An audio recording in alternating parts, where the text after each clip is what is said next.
अस्सलाम वालेकुम। मेरा नाम रज़िया बीबी नेपाल पतन दी रहने वाली हूँ। भी मेरे छोटे छोटे बच्चे ने बड़ी औखी जिंदगी गुजरती पई, रोज़ी पूरी नहीं होंदी हैगी ते जेड़ा है ना कोई मियाँ सज्जी रोज़ी कमाना बच्चों की रोज़ी पूरी नहीं होंदी ते ओपरे घर विच बैठे हैं, घर अपनी भी कोई नहीं हैगी। मियाँ दी सज्जी करदा पूरी नहीं पौंदी, छोटे छोटे बच्चे न अद्धे मार भी है, पकाउण दी कोई शै कोई नहीं हैगी। शब्बे मिराज बच्चे नूं खवाउण वास्ते भी कोई चीज़ कोई नहीं हैगी। मियाँ सज्जी रोज़ी कमाउण गए होए हाली तक नहीं आए, छोटे छोटे बच्चे नूं दुद्ध पूरा नहीं हुंदा।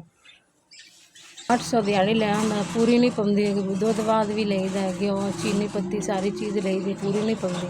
सज्जी मेहनत करके आंदा, अज शब्बे मिराज रोज़ी कोई नहीं हैगी जेह्ड़े बंदा बच्चे नूं पका ते खवा लवे।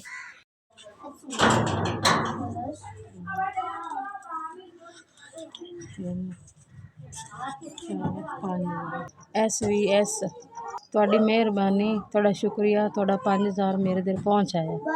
ਇਸ 5000 ਦੇ ਮੈਂ ਦੇ ਬੱਚਿਆਂ ਦਾ ਦੁੱਧ ਲਈ ਸਾਰਾ ਰਾਸ਼ਨ ਪਾਣੀ ਲੈ ਤਾ ਤੇ ਬੱਚਿਆਂ ਦਾ घर ਦਾ ਸਰਕਟ ਚਲਾਣਾ ਹੈਗਾ। अल्लाह पाक तुहानू गणा देवे, अल्लाह पाक तुहानू बहुत देवे, अल्लाह तुहानू खुश रखे। तुसीं गरीबां दी मदद करदे ने, मदद करदे ने, अल्लाह तुहानू गणा देवे। अल्लाह पाक तुहानू बहुत देवे, तुसीं गरीबां दी मदद इस तरह कीती रखो ते अल्लाह तुहानू खुश रखे। SVS तुहाडी मेहरबानी।